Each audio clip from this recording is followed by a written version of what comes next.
Bueno, damos arranque al segundo bloque y la bienvenida a Soledad de Gustavo. El segundo bloque tiene dos subbloques. El primero vamos a hablar del mercado local y el segundo del mercado internacional.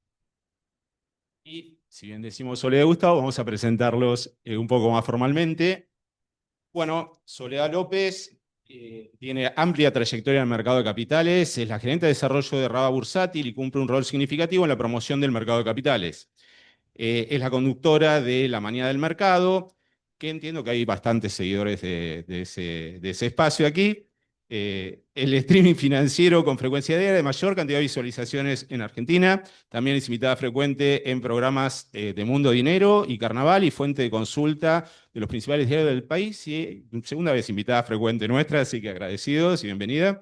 Gustavo Nefa es licenciado en Economía de la Universidad Nacional de La Plata, de la Casa, magíster en Dirección Bancaria del SEMA, en conjunto con el MBA de la Universidad de Rochester, Nueva York. Cuenta con más de 25 años de recorrido en el sector financiero, tanto en entidades domésticas como de capitales extranjeros. Actualmente es socio y director de Reserve for Traders, liderando un equipo de 7 analistas de mercado. A nivel académico se desempeña como profesor en la Universidad Nacional de La Plata, la UBA, la del Noreste, en el Instituto Argentino de Mercado de Capitales y en el IAF, Instituto Argentino de Ejecutivos de Finanzas. Así que, bueno, bienvenidos y nos acompaña también Milo, que es un gran impulsor de todo esto, a quien estoy reconocido junto con el resto de la cátedra. Y bueno, adelante. ¿Cómo andan? Muchas gracias por acompañarnos de nuevo. Una pregunta antes de empezar. ¿Quién compró un CDR alguna vez acá? Levante la mano. Muy bien. Público avanzado en inversiones. ¿Acciones argentinas? Vamos levantando el perfil. ¿Opciones de Galicia? ¿Apalancamiento? Ya me empiezo a poner nervioso. Pero muy bien, tenemos un público muy valiente. Bueno, cuando pensamos esta actividad con obligaciones negociables, bueno, variadito. Cuando pensamos esta actividad con Gustavo y el resto de los integrantes de la cátedra, pensamos que este año teníamos que hablar de mercado, ¿sí? Porque fue un año totalmente de locos, tanto en Argentina como en Estados Unidos. El mercado fue un caos, tuvimos mucho movimiento. ¿Sol, estás cansada?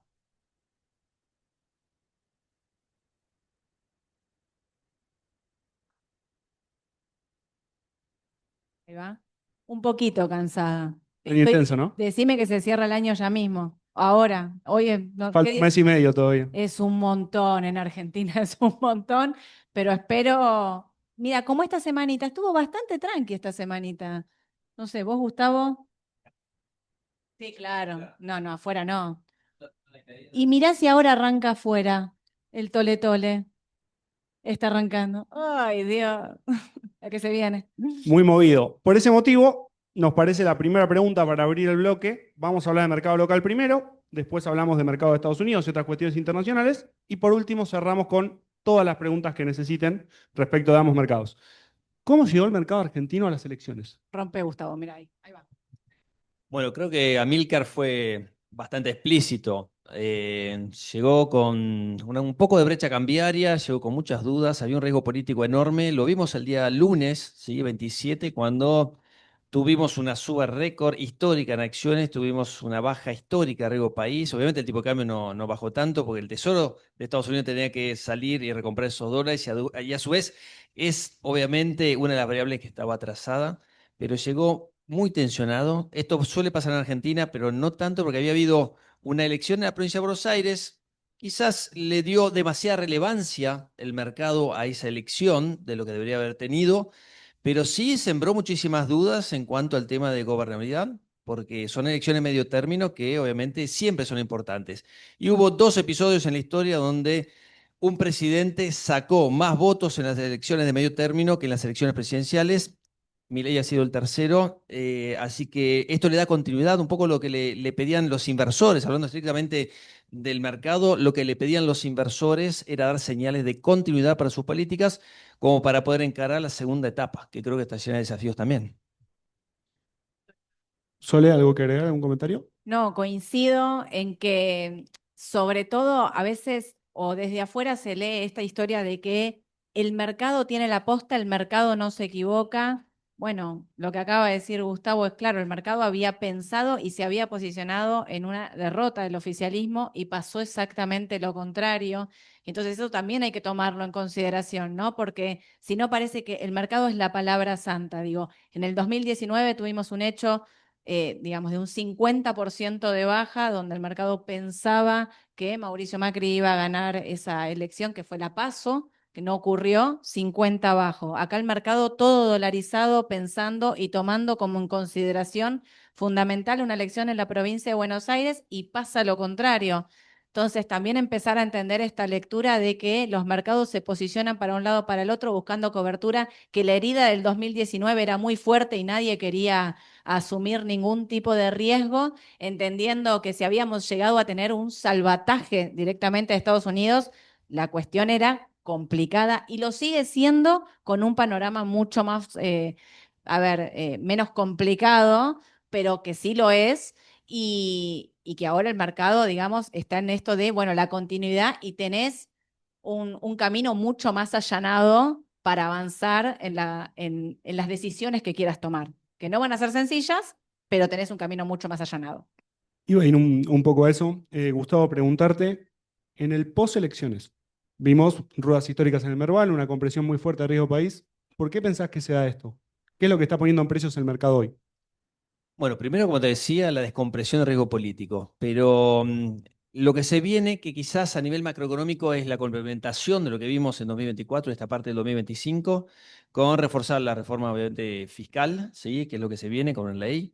Seguir teniendo superávit fiscal obviamente implica un montón de desafíos, pero también todo lo que se viene en materia laboral y en materia de privatizaciones, pero a nivel mercado específicamente creo que se viene una etapa renovada, ¿sí? Ya con el Repo País debajo de 600 puntos.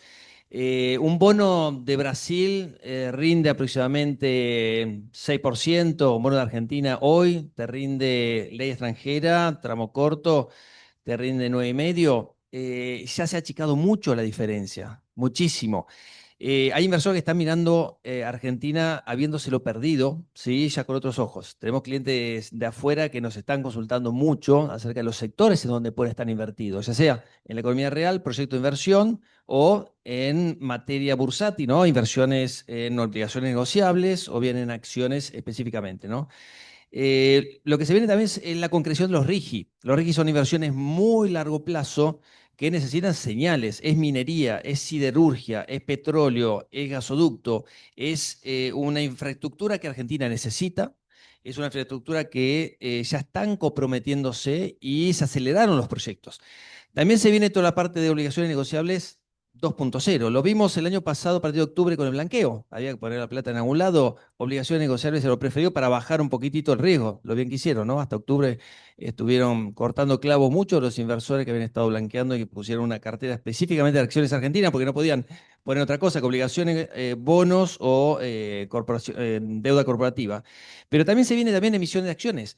Hoy la noticia, por ejemplo, viernes, Geneia que sale a abrir su capital a la bolsa. Bueno, este es el primer paso de lo que puede llegar a venir. ¿Sí? No creo que venga una ola ni un aluvión, pero sí van a empezar a haber decisiones corporativas mucho más importantes en decisiones mucho más racionales. Este año la tasa de inflación va a estar por debajo del 30, el año que viene va a estar por debajo del 20 y en el 2027 me animo a decir que va a estar en un dígito. ¿Sí? El consenso estaba más o menos en 11%.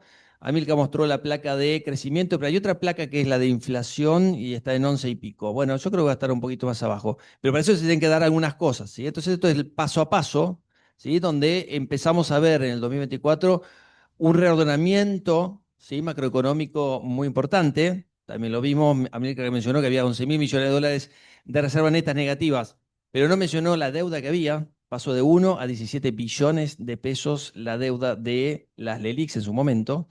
Y tampoco mencionó el déficit fiscal que generaba, cuasi fiscal que generaba eso, que fue un desmadre de cuentas públicas. Bueno, todo esto creo que va a continuar, mejorar y se vienen otras cosas nuevas, ¿no?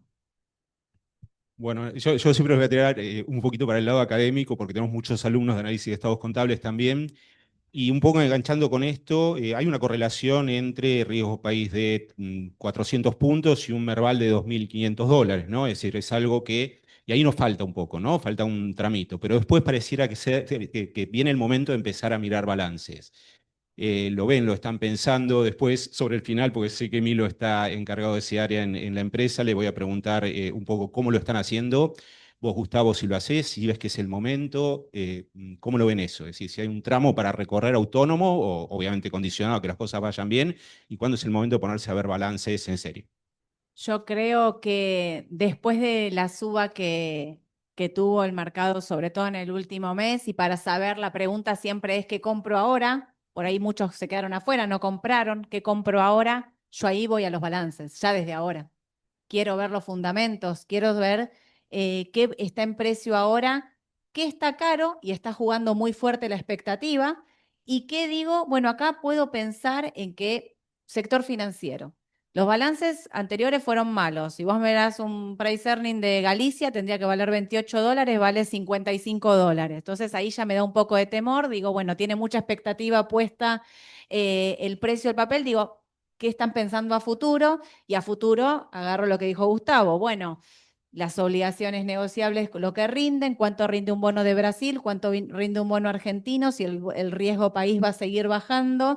Los bancos son grandes tenedores de bonos. Argentina va a salir a colocar deuda a los mercados internacionales. Argentina va a salir a rolear su deuda, y ahí entonces tenés una expectativa de que el balance siempre es una foto vieja, es una foto para atrás. Entonces el balance del sector financiero probablemente sean malos, porque tenés los encajes y todo lo que ocurrió en la última parte. Y entonces ahí digo, bueno, entro sabiendo que hay un poco de expectativa, un poco de lo que está ya ocurriendo, y teniendo en consideración que la foto va a ser vieja. Me pasa todo lo contrario cuando voy al sector energético. Cuando voy al sector energético y miro que por balances hoy están en precio, y agarro y veo una noticia que es el mejor acuerdo de la historia de Argentina con el ENI en YPF, donde se espera, digamos, no solo para la economía real, se espera que empleen 50.000 personas en ese desarrollo. Se espera que Argentina exporte 20.000 millones de dólares en materia de energía. Digo, ahí tenés un valor, y agarrás todas las empresas vinculadas al sector. Hablo de YPF, hablo de Pampa, ya, hablo de Vista también si quieren, pero digo, ahí sí tenés los balances ya presentados que fundamentan estos precios absolutamente, y decís, bueno, de acá para adelante el futuro de la Argentina está puesto ahí. Y no solo para que no sea un país que solamente depende del agro y entren solo esos 20.000 millones, sino que la Argentina tiene un potencial enorme de crecimiento en materia de energía con Vaca Muerta. Y ahí empieza el desarrollo de la economía real. Lo escuchaba antes a Amílcar cuando hablaba de infraestructura, obra pública. Los argentinos le tenemos miedo a la palabra obra pública porque está manchada por la corrupción y demás. Pero no va a haber crecimiento en la Argentina si no tenemos una ruta por donde pase un camión, un tren, un micro, un barco, un puerto. Necesitamos de una vez por todas cambiar la mentalidad, y que la obra pública sea en base a privados, que sea auditada, que sea real, que sea realmente un cambio en profundidad, también para darle seguridad a las empresas que vienen de afuera, porque las inversiones para hacer el desarrollo del ENI con YPF se necesitan más de 20.000 millones de dólares. Y Argentina no los tiene. Necesitamos que vengan de afuera. Seguridad jurídica por sobre todas las cosas, junto a la infraestructura. Y ahí empieza entonces todo un sector que está operando en el mercado de capitales, ahí como en el marginal, los famosos galpones, el panel general, que tiene mucho de la vida real, de la economía real, que claro, el último año no fue bueno, pero entonces ahí empezás a pensar, bueno, la cementera, Lomanera, Minetti, Ferrum, digo, ahí empezás con todo otro sector y otro mundo de la economía real, si a la Argentina le empieza a ir bien, porque a la larga termina siendo un derrame. Las cosas no quedan en un solo sector. Cuando al país empiezan a entrar dólares y empieza a producir y empieza a rodar, eso llega a todos, y es lo que tenemos que esperar que pase para que el Merval también no quede en un valor de expectativa, porque la expectativa y la realidad terminan cruzándose. Entonces, en algún momento a precio se pasa la realidad. Si vos no tenés que te fundamente esos precios que van a ser los balances, ahí necesitas Sí, también un momento en el cual van a bajar las tasas de costo de capital en todos esos modelos, con lo cual también eso tracciona aún con balances que uno dice no son tan buenos, ¿no? Pero eso también. Tenías tasas de más del 100%. O sea, ¿qué economía puede funcionar con tasas del 100%? Una pyme que necesita cualquier cosa ir a pedir, no puede pagar una tasa del 80, del 100 y que sea una tasa variable. Entraste en un descenso, digo, el preelecciones fue caótico, fue miedo, nadie sabía qué pasaba el 27 de octubre, si Milei perdía, digo, era todo caos. Ahora, con la situación tranquila, también lo digo desde el lado de inversora, somos ansiosos, queremos que todo pase ya. ¿Cómo no saliste ya a los mercados? Tranquilidad, porque ahora tenés un año y medio por delante clave, pero sobre todo un año que viene fundamental para sentar las bases y para poder hacer todas las reformas necesarias para que la Argentina pueda crecer. Y como decías antes, si crecemos 3 años, yo también, ojalá, es lo que espero realmente, que Argentina crezca 3 años, pero a la larga yo siempre coincido, te repito esto, la economía real y el mercado se cruzan.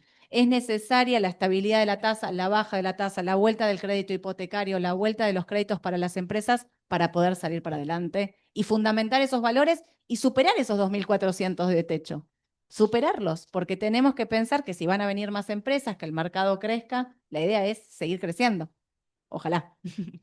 Gustavo, en este contexto que nos da Sole respecto de Vaca Muerta, las proyecciones que hay, esta semana tuvimos el Investor Day de Vista. 2 semanas atrás conocimos un acuerdo que mencionó Sole sobre YPF con Eni, se suma también una empresa muy importante de Emiratos Árabes. ¿En qué empresas o qué empresas tenemos que mirar si nos queremos posicionar de cara a Vaca Muerta? ¿Y cuál es tu view general sobre el sector? Sí, un Investor Day es, para aquel que no está muy familiarizado, es como una empresa espontáneamente se acerca a los inversores y le cuenta sus planes, sus proyecciones. Y hablando un poquitito la pregunta original que era en relación a los balances, y el momento de mirar los balances, creo que en un país normal obviamente tenemos que mirar los balances. Argentina se está convirtiendo en un país normal, si se lo deja, pero lo que es relevante acá es la información que trae un balance que es histórica. Y además que es contable, no es un flujo de caja. El balance uno lo mira, pero es para proyectar, digamos, y para ver lo que va a pasar por ahí y en qué empresa tenemos que estar enfocados. Me parece que hay que mirar otras cosas. Y entre ellas, lo que dicen las empresas. Y tienen mucho para decir. Creo que en Argentina hay que empezar a darle relevancia al capital privado, a lo que piensan los empresarios y dónde están las oportunidades. Claramente lo mencionó Soledad, la parte del petróleo en Argentina es básicamente el sector, uno de los sectores mejor representados, además de los bancos y las utilities en el índice, donde hay que estar, son 3 empresas, además le agregaría Tenaris a través de un CDR, pero donde hay que estar enfocado acá en Argentina y que creo que es algo muy importante. El Investor Day dejó, por ejemplo, la promesa de que Galucho quiere transformar en Vista en una empresa que produzca 200.000 barriles por día. 200.000 barriles por día es lo que produce YPF. Marcó un hito esta semana, ¿sí? Produciendo 200.000 barriles. O sea, que estamos teniendo nuevos jugadores en el mercado, apuntando bien alto, y las tasas de fondeo han empezado a bajar sensiblemente para las empresas privadas. Finalmente están llegando. Esto hace que las empresas puedan concretar su proyecto de inversión. Cuando el costo de capital baja, y tenemos una TIR que antes no era realizable, hoy sí es realizable porque el costo de capital queda por debajo de la TIR y tiene valor presente neto negativo, positivo ese proyecto de inversión. Eso es lo que está pasando. TGS esta semana colocó un bono a 10 años, 500 millones de dólares, que para una empresa argentina, dentro de todo, es bastante, para una empresa internacional por ahí no, a 7,75. O sea, el número ya arranca con un 7%. O sea, esto es de un valor enorme, no puede pasar desapercibido, porque el costo de fondeo permite realizar proyectos. Y hay muchos proyectos en Argentina que van a ver luz sobre la base de esta baja del costo de fondeo. La baja del costo de fondeo, la baja del riesgo país, que a su vez permite la compresión de ese spread de riesgo privado y público, que en cualquier país normal el riesgo privado se suma al riesgo público y que en Argentina está invertido. Espectacular, brillante. Y te llevo a ese tema que mencionaste respecto de las emisiones de deuda corporativa. En el mes de noviembre acumulamos, según datos de Fernando Marul, 2.950 millones de dólares emitidos. Emitió Pluspetrol, emitió YPF, emitió TGS, como decía Gustavo, emitió Pampa Energía. ¿Cómo ves que las empresas puedan aprovechar este momentum para bajar el costo de capital, para salir a refinanciar deuda, y también si crees que esto va a seguir con alguna provincia, como por ejemplo Cava la semana que viene. Sí, te estás refiriendo a esa emisión post-elecciones. Exactamente. La semana posterior a las elecciones, entre YPF y Pampa hubo 1.250 millones de dólares de emisión. Parece que muchos proyectos estaban cajoneados y ahora empiezan a ver luz. Con lo cual, no solo hablamos de los RIGI, hablamos de las emisiones de obligaciones negociables, hablamos del acceso al capital privado por parte de los inversores. Todos los que nos están escuchando, que alguna vez invirtieron, hoy tienen más ganas de invertir. Y eso se siente, se ve. Uno habla con los clientes y se siente que Argentina empieza a dar oportunidades. Hay papeles que están atrasados, porque ustedes saben que primero están las compañías que tienen ADRs en Estados Unidos, después están las compañías que son grandes, pero que están en el panel líder y después en el panel general. Es un efecto derrame.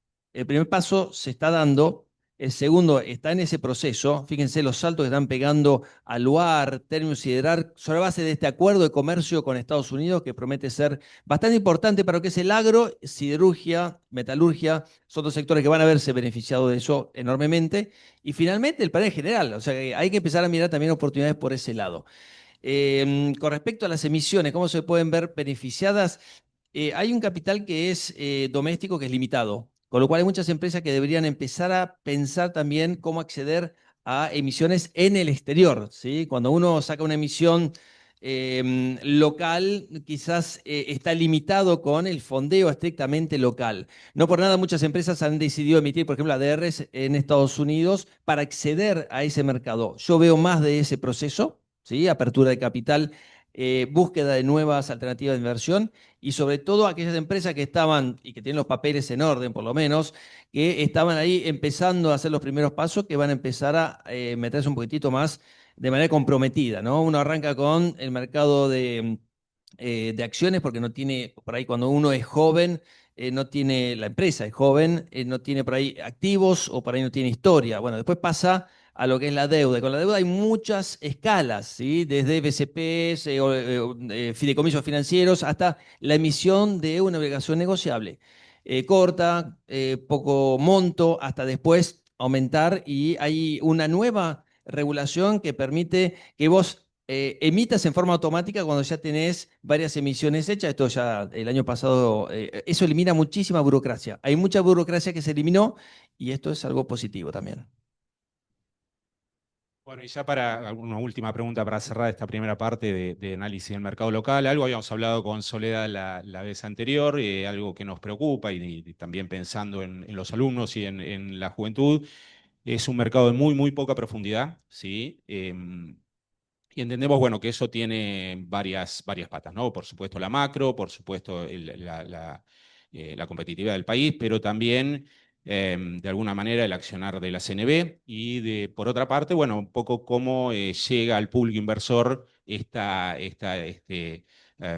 apetito por inversiones de riesgo, ¿sí? En países latinoamericanos que típicamente son poco receptivos a esas cuestiones. Bueno, no conozco bien la cartera tuya o de tu empresa, tal vez por lo que contabas, Gustavo, estás vos recogiendo el interés más de inversores extranjeros. Entiendo que ustedes tienen más cartera local. ¿Cómo lo ven? Es decir, ¿cómo ven al regulador? ¿Cómo ven, no sé, cosas que está haciendo la CNE? Lo que vos mencionabas recién respecto a bajar la burocracia, tokenización, interés del público. ¿Cómo ven la posibilidad, que también es importante en términos de financiamiento, de que el mercado vaya a buscar la profundidad de PBI que tienen Chile, también que tienen las AFP, o sí, las AFP, el caso de Brasil, Colombia? ¿Qué ven en ese sentido a modo de cierre de este bloque? Es interesante lo que estás diciendo o estás preguntando en realidad, porque nosotros en Raba tenemos sobre todo retail, o sea, minoristas, personas, ustedes que vienen a invertir, ¿no? Entonces, ahí me parece que hay que ir de menos a más. Arrancar por el argentino y que pierda el miedo a empezar a invertir en Argentina, ¿no? O sea, que no, la vida no muere en comprar dólares y meterlos abajo del colchón. Y entonces ahí empezás a subir escaloncito por escaloncito la importancia de la figura de la CNB, claramente auditando, controlando, regulando, que las obligaciones negociables se cumplan, que todas las obligaciones del país se cumplan. O sea, esto de no caer consecutivamente en default y que el argentino pueda pensar en invertir de mediano y largo plazo. Entonces ahí va subiendo. Después pasas a las empresas, porque el argentino que vive en Argentina también tiene su empresa, produce en Argentina. Y entonces no solo abre la cuenta para él, sino que también abre la cuenta para su empresa, llega a tener una emisión de una obligación negociable porque la empresa va creciendo y claramente es obligación de todos que el mercado de capitales crezca. Es de todos, es desde acá hasta las más altas esferas. Es en todos lados. Nosotros desde RAB hacemos la mañana del mercado. La finalidad es desterrar que el mercado es una timba. No lo es, tiene muchos más fundamentos y mucho más puesto a precio en las acciones, en los balances, en un riesgo país, todo para empezar desde abajo, desde nuestro lugar, a la profundización del mercado de capitales. Va a venir la tokenización, va a llegar, ya está, va a llegar a los activos y lo que tenemos que hacer es estudiarnos, prepararnos, estudiar, prepararnos, para no ir atrás de la masa o de alguien me dijo, para entender. Porque a la larga, si uno entiende en lo que está invirtiendo, puede determinar el riesgo. Y es clave entender los riesgos, porque Argentina, como es un mercado chico, es un mercado de un riesgo muy alto. Entonces uno puede determinar en qué porcentaje quiere asumir ese riesgo. Yo creo que Argentina está dando pasos agigantados realmente en lo que es mercado de capitales, lo está haciendo. Bima me parece que tiene un aporte enorme en darle la oportunidad a los inversores de salir del riesgo local e invertir en un CDR. Confío en que no va a quedar en Geneia únicamente en que sea una empresa que crezca y sí creo que es responsabilidad de todos entenderlo. Entenderlo porque más, o sea, hablábamos antes ahí afuera de la cantidad de gente que se sumó al mercado de capitales, que no sean golondrina, como digo yo, ¿no? O sea, que lleguen y se queden y que una cosa es una parte de tu cartera, compro, vendo, tradeo, no sé. Y el inversor es de largo plazo. El inversor mira balances, estudia, analiza y va de largo plazo. Y creo que es un trabajo de todos. Confío en que esta vez va a ser la vez que el mercado de capitales crezca realmente y que empiece en un proceso que atraviese los gobiernos, que no quede en el gobierno de hoy, que venga el que venga, pero que entienda que el mercado de capitales es absolutamente necesario para un país. Creo que ese es el punto. Sí, vos hablabas de falencias o de falta de por ahí estructural. Sí, obviamente, Argentina vivió desintermediada. Sí, el ratio de deuda de las empresas en relación al PBI es 5% más o menos. En cualquier país normal, 20, 25, Chile muchísimo más. Préstamos bancarios, un 10% de PBI, cruzar la cordillera es un 60%. Creo que se viene, bueno, el otro día estábamos en un seminario de IAF bueno, estaban los tres mercados, ¿sí? Estaba Bima, estaba Suchoviki, estaba Diego Fernández de A3, que es Rofex con otras dos bolsas fusionadas, y estaba Fernando de MAV, que son las tres bolsas que estaban los tres coincidiendo que batieron récords en los últimos meses. Han estado batiendo récords, no en términos nominales, no en términos reales incluso, medio en dólares si quieren, y el volumen ha ido en aumento enormemente. Eso no puede más que aumentar, pero para eso necesitas esa estabilidad macroeconómica y rule of law. Rule of law es el respeto por la propiedad privada, el respeto por esas reglas que se crean, que se ejecuten, ¿sí? Y que exista esa protección que mencionaba Soledad de la CNV. La Comisión Nacional de Valores es el organismo regulador. También hablando con la vicepresidenta de la CNV, ellos tienen un plan muy grande para difundir mucho más, tienen recursos limitados, ¿no? Pero, o sea, tienen 330 empleados, pero no todos hacen lo que tienen que hacer. ¿Qué es lo que pasa en Argentina, sociedad anónima? Hay mucha estructura de gente que por ahí no está haciendo lo que debería hacer y el país debería funcionar de otra manera porque la verdad que la gente está ahí para empezar a empujar, digamos, un carro que solamente puede ir para adelante, creo yo. Así que las condiciones están dadas. Los inversores minoristas además tienen ahora la posibilidad, los menores de 13 a 17 años, de tener una cuenta bajo el esquema de un tutor, de una cuenta de inversión para sus primeros ahorros, ¿sí? Entonces ahí es donde ustedes pueden empezar a ayudar también a vuestros hijos a vuestros hermanos, a ayudarlos también como para dar los primeros pasos, como otros chicos, y obviamente bajo la tutoría de alguien, como para empezar a meterse en el mercado de capitales. En Estados Unidos el 68% tiene acciones. En forma voluntaria, no a través de un fondo de pensión, ¿no? Tiene acciones en forma voluntaria, es decir, va y compra acciones, ¿sí? Hubo una proliferación de apps también y de muchos brokers nuevos con aplicaciones realmente muy buenas. Y la verdad que eso captó el público también joven y está cada vez más empapado el público joven de programas televisivos, de youtubers, de esto y lo otro. Cuidado de lo que consumen, pero hay mucho para informarse, ¿sí? Nosotros ya parecemos dinosaurios, ya cuando estamos empezando a hablar, pero hay cada vez más gente joven que tiene muy buenas ideas, hay que darle espacio también. Bueno, sí, tal vez también no queremos hablar todavía de una reforma previsional, pero no digo volver a las AFP, pero sí las cuentas de ahorro individual con cierta protección fiscal.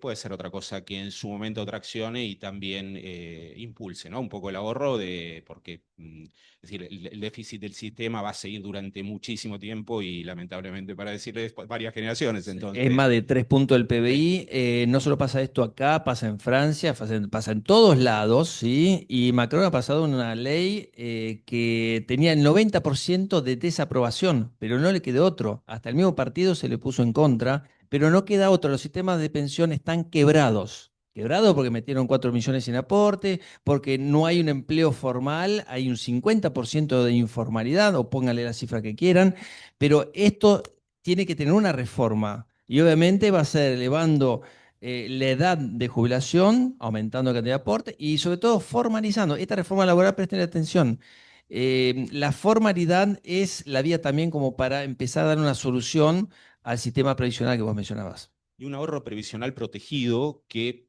también pueda volcarse de algún modo al mercado, ¿no? Porque la verdad, cada uno de esos ciclos es un ciclo importante de ahorro. Sí, lo que pasó en el 2008 fue justamente un paso atrás. Creo que hay muchas oportunidades como para volver a recrear esto que está funcionando muy bien. Mencionaba las AFP en Chile. Mirá si hubiera quedado, por ejemplo, el 10% que tenían las AFJP de inversiones extranjeras. ¿Sí? El S&P te está dando un 10,5% anual desde el año 1960. Mirá si hubieras tenido esas inversiones en infraestructura real, ¿sí? Por ejemplo, en Chile tiene inversiones forestales, inversiones de esto, que te diversifican. No. ¿Cómo es el Fondo de Garantía de Sustentabilidad del ANSES? Bueno, es bonos. Bonos del Estado Nacional, además. Arrancamos con el bloque internacional, si les parece. Muchísimas gracias por esto y un aplauso por cada bloque, ¿por qué no?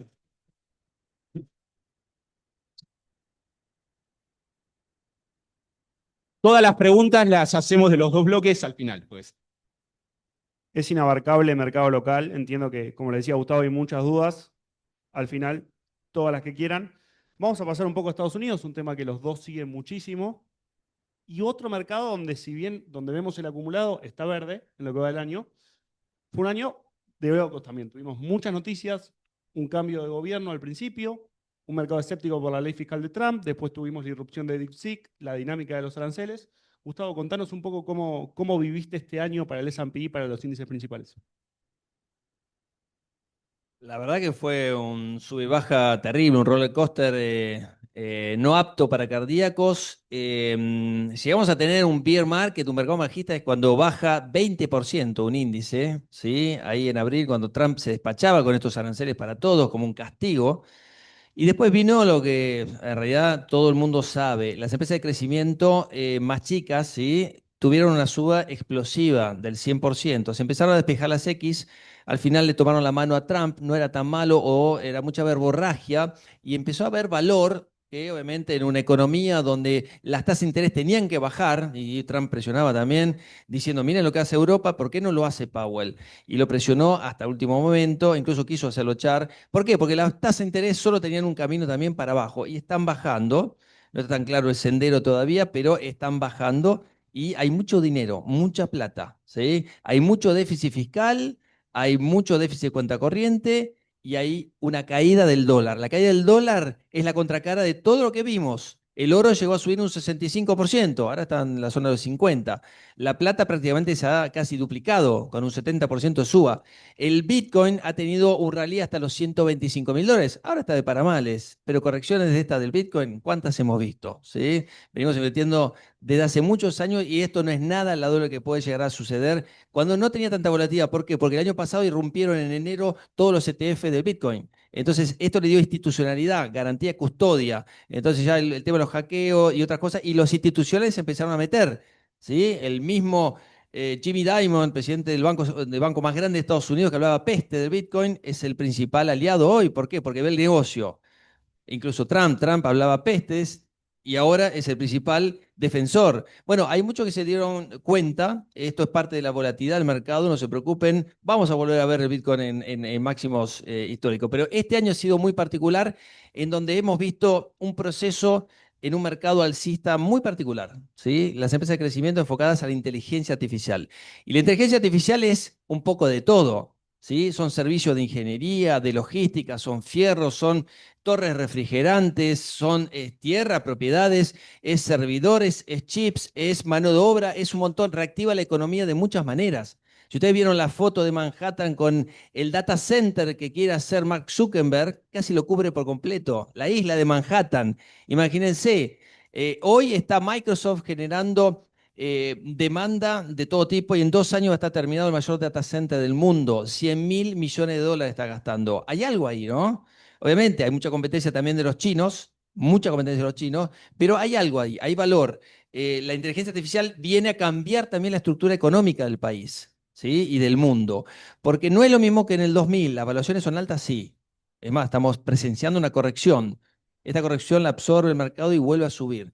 Pero la inteligencia artificial está en el epicentro de todas las decisiones de inversión de empresas de crecimiento por distintos motivos, distintos sectores alrededor. Fíjense que, por ejemplo, el sector tecnológico es el sector de mayor crecimiento este año. Venía con un 30% de suba, para el S&P un 16%. Bueno, el segundo sector es el sector de utilities, electricidad.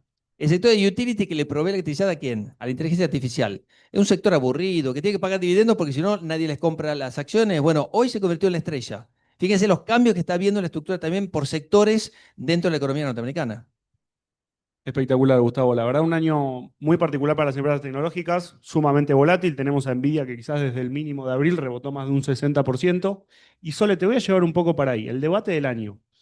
¿Estamos en una burbuja o el crecimiento del Nasdaq y de todas las empresas tecnológicas están fundamentadas en las ganancias de las empresas con inteligencia artificial? ¿Cómo la ves? No, yo creo que están fundamentadas. Sus balances lo dicen. Me parece que balance tras balance fundamentan los precios que tienen y entonces eso es lo que habilita a pensar que la expectativa es muy grande. Porque yo creo que hay un cambio, el mundo está cambiando, que la inteligencia artificial, digamos, lo estamos viviendo y quizás no somos tan conscientes de los avances que se están dando día a día, pero las empresas en números están reflejando los valores de cotización que tienen. Sumo dos cosas a lo que dijo Gustavo, completísimo, para también pensar cuando uno piensa el mercado está en máximos y ya no puede subir más. El dinero en fondos money market en Estados Unidos está en máximos. O sea, cuando empiecen a bajar la tasa de interés, está en duda la de diciembre, el mercado está en 55, 45, más o menos así viene la encuesta de si van a bajar o no la tasa, pero a Powell se le termina el mandato en un par de meses, en 6 meses se le termina el mandato y es clarísimo desde el lado del mercado que quien sea el presidente de la Reserva Federal va a ser alguien afín a Trump y que la baja de la tasa ahí se va a acelerar. La pregunta es, ¿a dónde van a ir a parar toda esa cantidad de dólares infernales que están en fondos money market, pensando cuando uno dice el mercado hasta acá llegó o el mercado está en máximos? Eso no es así porque va a haber una salida de los fondos en dólares, buscarán cobertura en oro para pensar, bueno, paso de lo seguro a lo seguro, ¿no? Entonces me voy a metales, pero las empresas en cuanto y en la medida sigan avanzando y sigan validando estos valores, se va a seguir invirtiendo en inteligencia artificial. Y sí pongo un signo de pregunta tapado y fíjense cómo el mercado enseguida se da vuelta a China. China tiene un avance en la inteligencia artificial que es, o sea, abismal a lo que se ve en Estados Unidos. Lo que pasó con DeepSeek puede volver a pasar en cualquier momento en el mercado y hay que estar preparados para eso. Por eso hay que invertir en empresas de valor, no en la que no subió tanto o en la que está atrasada. Hay que posicionarse la parte principal de la cartera en empresas de valor y después decir, bueno, acá hago una apuesta, ¿no? Pienso que esta empresa va a crecer o que está barata o ahí pongo una parte, pero eventos como los que hemos tenido en Estados Unidos este año, para mí se van a volver a repetir. Y fíjense si no, qué violentas que son las bajas. Enseguida se asustan y las bajas son del carácter del 7-8%. Esto en Estados Unidos, sepan que también es relativamente nuevo. Hace 5 años atrás, 6 años atrás, el índice subía un 1% y era hoy voló, ¿no? Y hoy subió un 1, así como que no ocurrió nada en el día. Esta volatilidad también llega a los mercados, digamos que nosotros tenemos como de referencia, pero hay que saber entenderlos y saber dónde estoy posicionado para no ir corriendo atrás de la baja y de la noticia. Digo, hoy me preguntaban muchísimos, vendo Meta, ¿no? Vendo Meta porque está bajando, porque bajó. Y yo pensaba hoy cuando contestaba la pregunta de vendo Meta, ¿vieron el balance de Meta? Es extraordinario el balance de Meta. ¿Por qué vendería Meta? ¿Porque baja todo el mercado? Puede ser. ¿Que corrija porque acompaña la baja del mercado? Puede ser. Ahora, ¿por qué vendería una empresa de valor que compré, no para comprar y vender, en la que invertí de mediano a largo plazo? Ahí es donde hay que, mente fría, pensar en un mercado que está en máximos. Es difícil buscar las oportunidades, pero existen. Y si estás comprando empresas que están en máximos, es ¿por qué la compraste? Creo que ese es el punto. Excelente, Sole. Gustavo, en todo este debate la ves igual en términos de no estamos en una burbuja, transmitir un poco de tranquilidad, porque en las últimas semanas sobraron los alarmistas. De hecho, Michael Burry cerró su fondo porque no entendía el mercado, empezó a shortear Palantir y varias empresas. Entonces, es interesante esta pregunta y este debate. ¿Qué nos puedes aportar en este sentido? Bank of America sacó un informe hace cosa de un mes donde tenía 20 métricas, 19 decían que estaban por encima de lo normal. ¿Sí? Entonces concluía que estaba cara. Empezaron a aparecer también otro reporte. Bueno, la semana pasada, el lunes de la semana pasada, Morgan Stanley y Goldman Sachs dijeron hay que vender. Empezó el run run alrededor de algunas empresas de inteligencia artificial con el sorteo que hizo Michael Burry, un famoso inversor de Sion Capital. Y empezó a haber, digamos, esa sensación de que había que tomar una pausa en las principales empresas de crecimiento y obviamente eso desencadenó una opinión negativa que obviamente se cruzaron de vereda. Esto es a corto plazo, esto es una corrección lógica. Cuando uno mira las evaluaciones, estamos más o menos las mismas evaluaciones medidas por precio a ganancia forward, 12 meses, ¿sí? Es una métrica bastante utilizada. Igual a la pandemia. En la pandemia las tasas serán cero. Había programa de recompra de bonos de lo que se te ocurra y había una emisión monetaria intergaláctica. ¿Sí? Había emisión de yenes, de yuanes, de libras, de francos suizos, de euros, de lo que se te ocurriera y de dólares. El Banco Central de Estados Unidos pasó de 4.1 trillones a 9.1 trillones en meses. O sea, tiraron manteca al techo. ¿Merece hoy el mercado bursátil que tenemos la misma evaluación que en ese momento? Ahí nos ponemos a pensar y ahí quizás alguno tomó, digamos, un poco de distancia, que no está tan lejos tampoco la burbuja.com. Pero la burbuja.com las valoraciones eran más altas y sobre todo había empresas que habían salido a la bolsa que cayeron a los 7 meses, empresas que a los 7 meses se fundieron y la deslistaron. O sea, esto no es lo mismo, Soledad mencionó los balances de las compañías, ganan plata, mucha plata y se hacen cada vez más grandes. Son grandes empresas, se hacen cada vez más grandes y tienen muchísima plata para invertir. Eso alimenta también un montón de especulación. Quizás el mercado se adelantó, ¿sí? Puso digamos, la carreta delante del caballo. Hoy lo que estamos asistiendo es una corrección, obviamente de empresas de crecimiento, bajaron 10, 20, 30, 40%, alguna de ellas. Bueno, esto es una pausa, yo creo que retoma. Retoman porque la economía mundial va a tener un cambio tecnológico importante, parecido al de la movilidad de los años 2010, que, bueno, la irrupción del celular, de la ubicuidad y todo eso, que es la inteligencia artificial. Todo esto va a tener valor agregado para el PBI, para la economía, la eficiencia en la producción de los bienes y el ahorro en materia de competitividad también es un tema que obviamente estamos avanzando hacia eso y eso genera valor y eso se tiene que monetizar de algún modo. Creo que entramos en un new normal, ¿sí? Una nueva normalidad con valuaciones altas.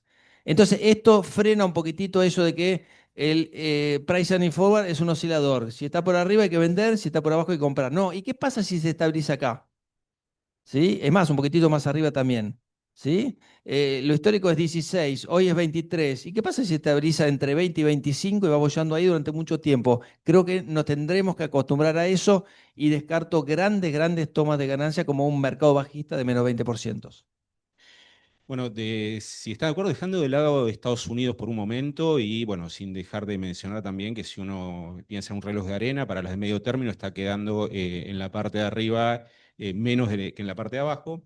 Em, ¿Qué otro mercado, qué otro sector, amén de los obvios y los que ya han mencionado, es decir, energía, software para inteligencia artificial, semiconductores, todo lo que es protección en la nube, que eso entiendo que vuela, todas esas empresas de servicios? eh, Tanto en sectores como en países, ¿alguno para destacar, alguno para mencionar?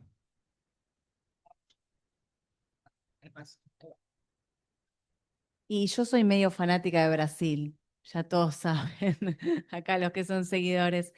Creo que en el último año, durante todo el 2025, hemos visto un Brasil que cuando uno sigue incluso hoy mirando las valuaciones de las empresas, desde la minera Vale, la financiera, la FinTech Nu, Bradesco, Petrobras también, y hay un montón de empresas más, me parece, cuando uno las mira por balance y por valuaciones, que tienen todavía un recorrido inmenso.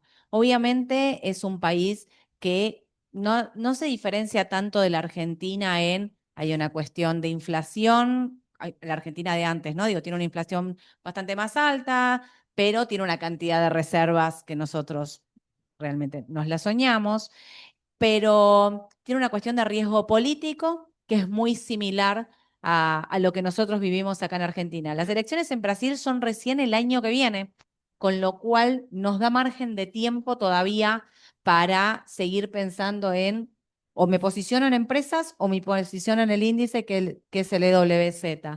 Es un sector que es un país, mejor dicho, que a mí me gusta para diversificar Argentina, también pensando en, bueno, China, los emergentes, Japón, todo lo que ya subieron, India y demás, me parece que sigue siendo una oportunidad, sobre todo porque estaba ultra castigado.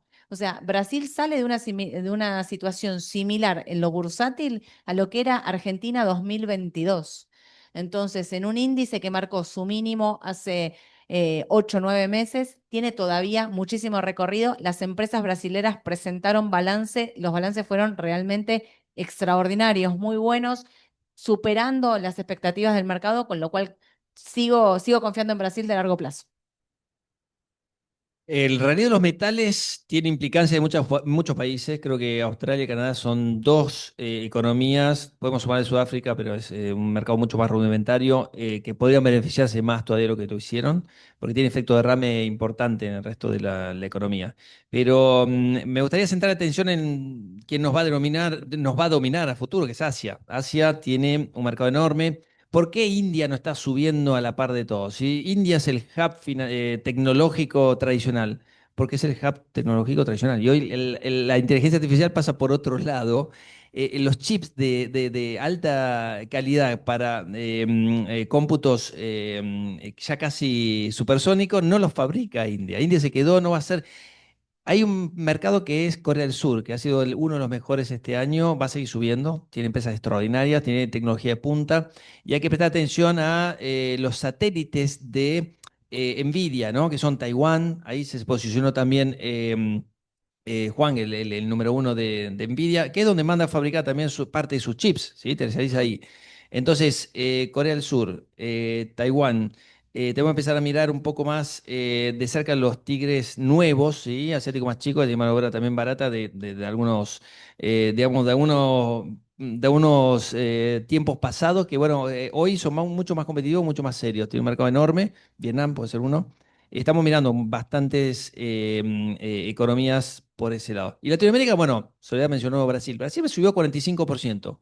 ¿Cuánto subió Perú?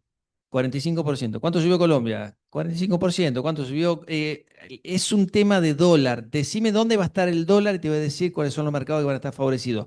Porque ojo que cuando se revalorizó el dólar este último mes, empezaron a tambalear los metales, vimos la caída, empezó a tambalear un montón de cosas, el Bitcoin, empezó a tambalear un montón de cosas. Cuando baje un poquito más el dólar, creo que va a tener una oportunidad también de nuevo que vuelva el capital a los mercados emergentes que van a ser, me parece, en 2026 un lugar donde estar, igual que fue el 2025. Ahora, el 2024 fue un desastre para todos los mercados emergentes, salvo China, que a partir de octubre mandó dos programas de reactivación de la economía endógeno, porque tiene reservas infinitas, tiene 3 trillones el Banco Central y puede hacer lo que quiere. Entonces, si quiere un déficit fiscal del 4%, luego del 3 a 4, si quiere crecer al 5, puede, tiene las herramientas para hacerlo. China también, hay que empezar a mirar también de nuevo las acciones chinas. Yo odiaba las acciones chinas, pero hasta hace un año atrás, por lo menos, digamos, estaba fuera del mapa. No le creía los balances, no le creía nada a los chinos. Bueno, hoy es al revés. Hoy está mostrando, hoy sacó Moonshot, que es una inteligencia artificial bancada por Alibaba, una inteligencia artificial que le entrenó con 4,6 millones de dólares, que es furor, es de nuevo, es como el efecto DeepSeek para... lo que pasa es que hay tantas inteligencias artificiales ahora que te perdés. Bueno, pero los chinos siguen haciendo cosas más baratas y mejores. Así que hay que prestar atención ahí también. Ese mercado empezó a recuperar después de años de caída, a contramano totalmente de los mercados desarrollados, y recién a partir de octubre del año pasado, y ya lleva un año solamente, ha tenido un rally impresionante que creo que puede continuar también. Bueno, si les parece, pasamos a la parte de las preguntas, una o dos preguntas o tres preguntas para el público, como para también liberarlos. Y bueno, adelante que.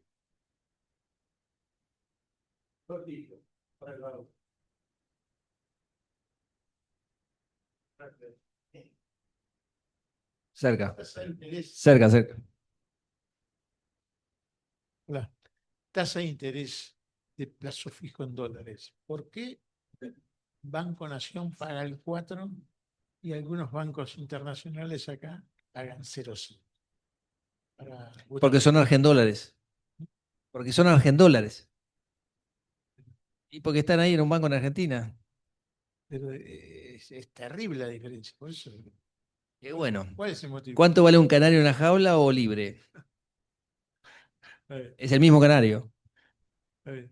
Y ahí ya le quiero preguntar, ¿qué pasó con Ferrum, que hoy cotizó 35 y ganó un 10%, pero valía nada? Justo, mira, hablé antes, dije Ferrum. Yo te diría que por precio-valor libro vale 35. O sea, miré los balances porque también me sorprendió. Dije, ¿qué pasó acá? 11%, me la perdí. Vieron que uno arranca con todo un debate en su cabeza.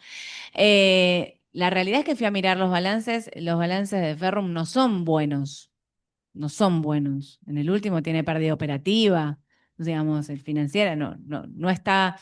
Te diría que en 35 pesos está bien valuada. Precio-valor libro hoy, 35 pesos. Te habría que, no quiero que vendan porque mirá si el futuro viene después por... No, pero te diría, precio de hoy me parece que era 35 pesos por balance, básicamente, pero estaría ahí. No, de nada.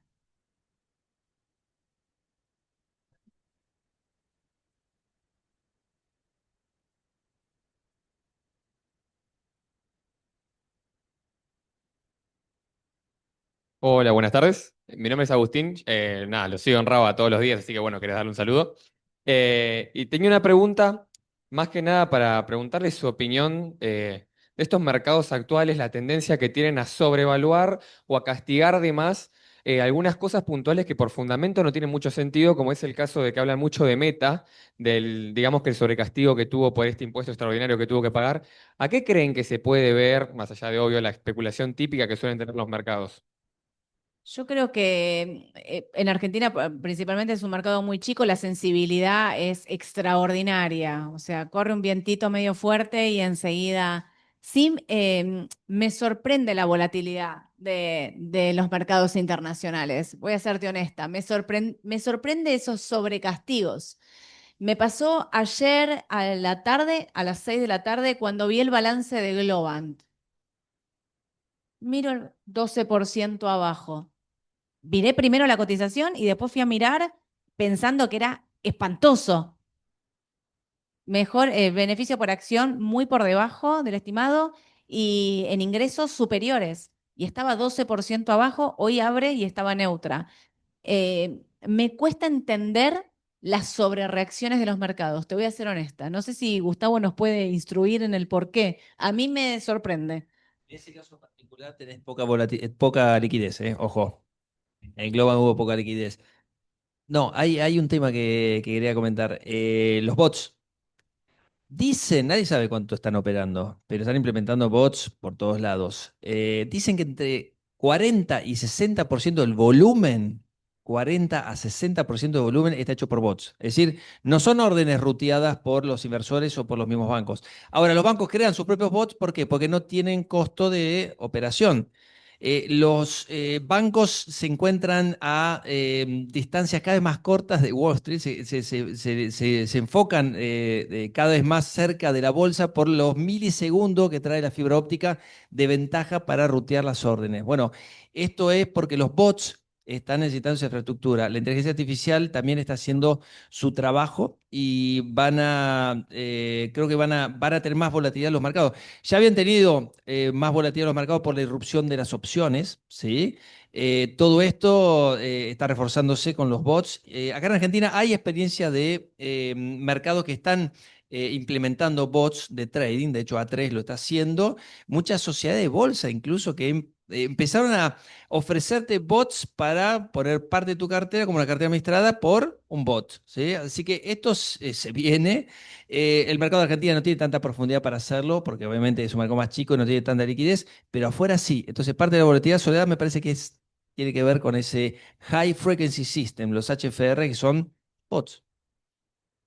Terrible, porque al bot vos le pones un precio y no le importa nada, o sea, saltan los stop y de ahí empieza el problema, ¿no? Entonces, más a favor de lo que decíamos al principio, de entender y no ir atrás de corriendo de vendo porque está bajando, ir rápido a leer y a entender por qué, porque evidentemente lo de Globant claramente era lo de la poca profundidad del mercado que tiene en un after, pero sí no subirse a esa oleada de compra o de venta, digo, para un lado y para el otro, la volatilidad. Gracias.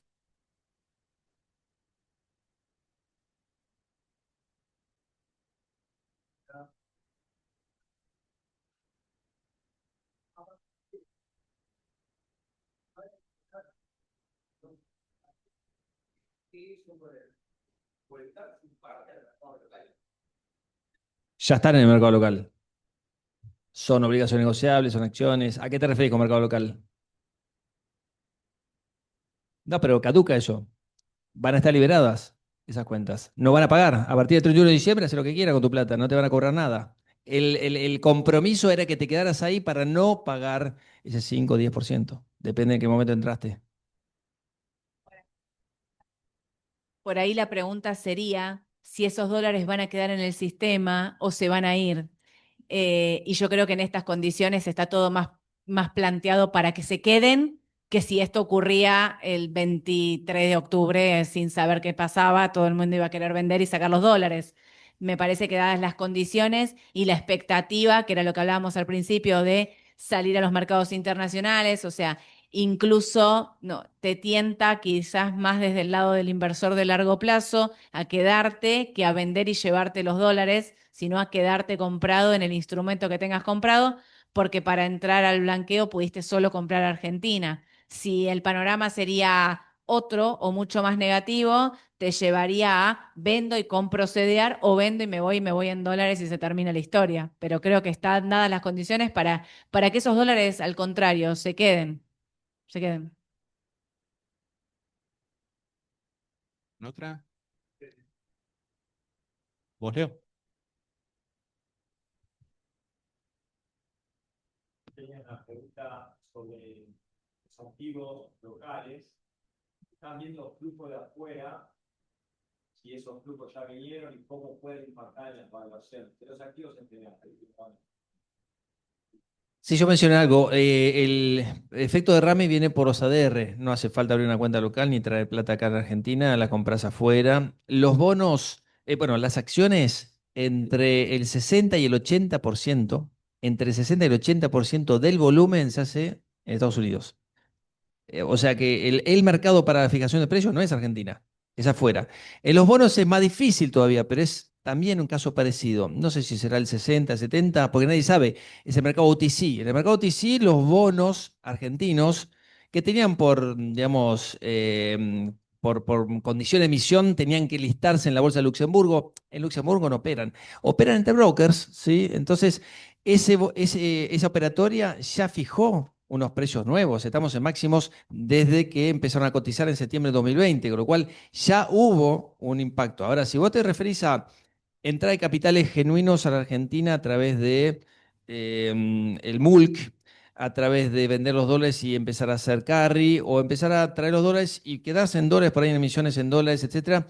Sí, podría venir, obviamente. No, no podemos pensar más que ese camino que puede llegar a suceder, pero digamos, los inversores internacionales que querían entrar a Argentina ya entraron.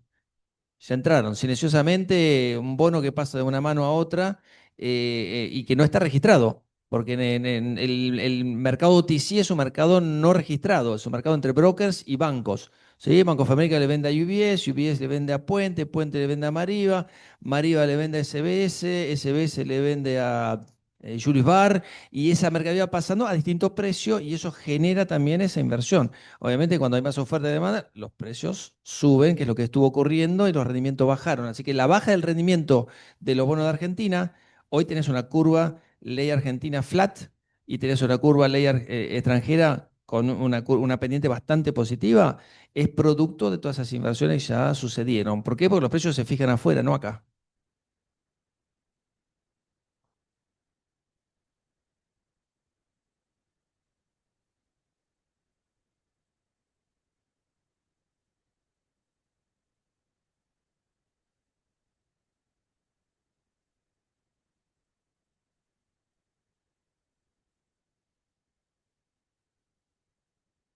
A ver, ahora, sí. Buenas tardes. Sole, muchas gracias por segundo año consecutivo, es verdad, vienen. Ojalá que se haga una linda tradición. Bueno, tengo una pregunta, es para salir de energía, que obviamente es el motor del país, ¿qué otro rubro o qué acciones o instrumentos financieros propios de este país podrías recomendar a cualquier persona que quiera empezar a invertir en el país pensando en un mediano o largo plazo? Y después un tema, no sé quién lo quiere responder, es abierto, es el tema de la emisión de ONs. Si vamos a una baja de tasa, riesgo país y de contexto internacional de baja de tasas, ¿no debería haber sido más propio para las empresas esperar para salir con deuda más baja al mercado? Y si esto responde a un conservacionismo, hacer una postura más conservadora, decir, bueno, podemos ahora, salgamos ahora, o si es por aprovechar esta sobredolarización que hubo preelectoral y tomar parte de esos dólares. Bueno, voy por la primera. Me parece que quien piensa, porque acá también tiene que ver mucho lo que uno cree que va a ocurrir, ¿no? Digo, yo creo que la Argentina se encamina a un proceso de normalización, de crecimiento, y entonces todo lo que tiene que ver sectores, digamos, todos podrías pensar, sacando el financiero y el energético de lo que cotiza acá en Argentina, serían sectores que tendrían que ir al alza, básicamente porque sus balances son muy malos.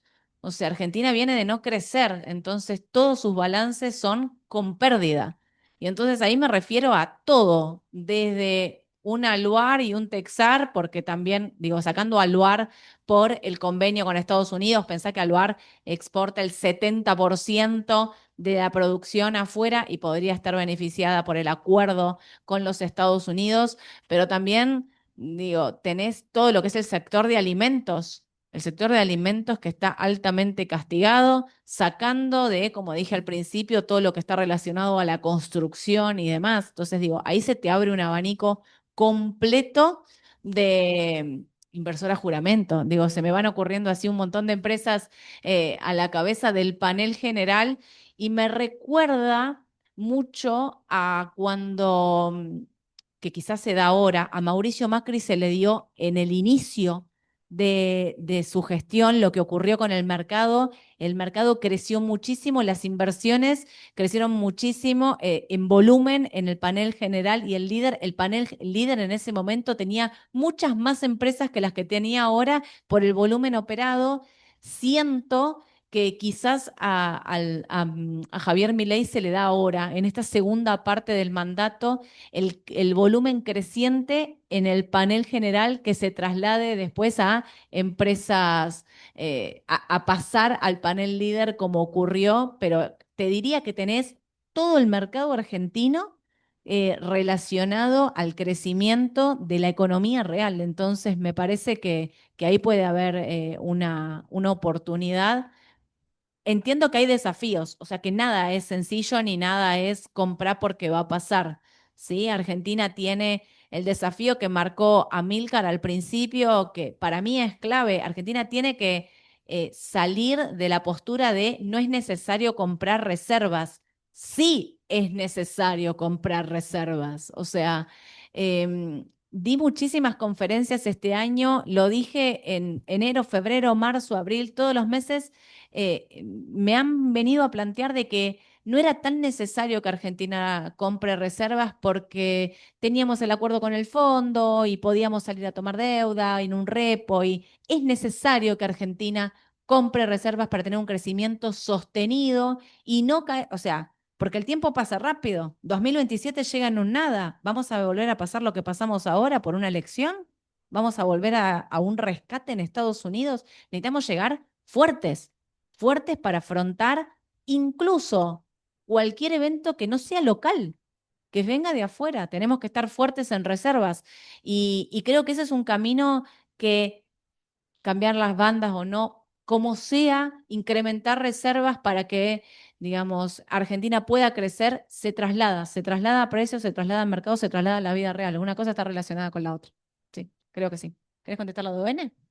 No, agrega. Agrego, para que pase eso que dice Soledad, no solo tiene que salir a comprar, sino tiene que dejar de perder. Es decir, hacer el rollover de la deuda. Está en camino el gobierno al siguiente paso que el mercado está esperando, que no salga de su bolsillo. En enero, el 9 de enero, van a vencer de nuevo más de 4.000 millones de dólares. En el trimestre son más de 5.000 millones de dólares de vencimientos que tiene que afrontar el gobierno. Bueno, el equipo económico está trabajando en eso. Esto ya pasó. Hay un fondo ya de 20.000 millones de dólares que está siendo comandado por JP Morgan, está Bank of America, Citi, fondos soberanos que todavía están mantenidos bajo secreto, pero va a salir un programa de recompra de los bonos 2029 y 2030, lo adelantó Caputo ya, contra emisión de otros bonos. Otros bonos no sabemos si van a tener alguna garantía o no, pero esto ya funcionó, por ejemplo, en Ecuador, en los bonos Galápagos, ¿sí? 2041. En ese momento los rendimientos eran del 20%. ¿Sí? Argentina, cuando anuncia esto, estaban en el 10-11% de rendimiento, ley extranjera. Varían la mitad, o sea, el rendimiento era el doble y lograron una emisión a menos del 6% de cupón. ¿Sí? Un poquito por arriba del rendimiento porque tuvieron que pagarle obviamente las comisiones a los bancos, pero están organizando en este momento lo que vendría a ser tratar de evitar que bajen las reservas por ese lado. Entonces, esta acumulación de reservas, ya el Tesoro está empezando a comprar, ¿eh? Ya habría unos 1.000 millones de dólares que ya después de las elecciones compró el Tesoro. El Tesoro estuvo vendiendo antes de las elecciones para calmar los ánimos y ahora está comprando. Bueno, lo más probable es que, y incluso absorbió la salida del Tesoro de Estados Unidos. Ahora el Tesoro de Argentina está comprando genuinamente. El superávit fiscal me imagino que no puede más que quedar y mantenerse conociendo a Milei, digamos, es un fiscalista y monetarista a ultranza y lo va a defender, así como lo defendió con esos vetos, y lo más probable es que judicialice algunas cosas, pero bueno, va a tener otro Congreso que va a impedir también esos ataques al incremento, al deseo de incremento de gasto público.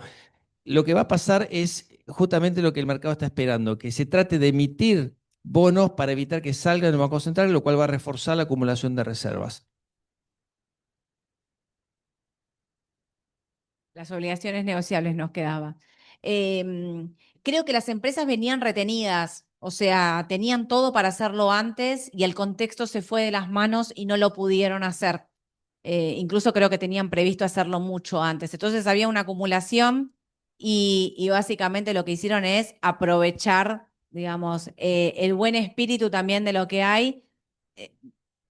Me voy un poquito más para atrás y digo, a veces esperar es bueno, pero también hemos esperado y ha salido mal, y entonces es aprovecho ahora, voy ahora y cierro y me financio, porque también me abre la puerta a volver a hacerlo más adelante, lo puedo seguir haciendo y probablemente lo haga a una tasa más baja, pero si hace 10 días atrás tenía todo otro panorama y tenía que salir no podía salir o salir a colocar al 12, 13%, claramente lo veo como una oportunidad y lo hago, lo ejecuto y creo que es el principio de lo que se viene porque creo que hay muchísimo más para emitir.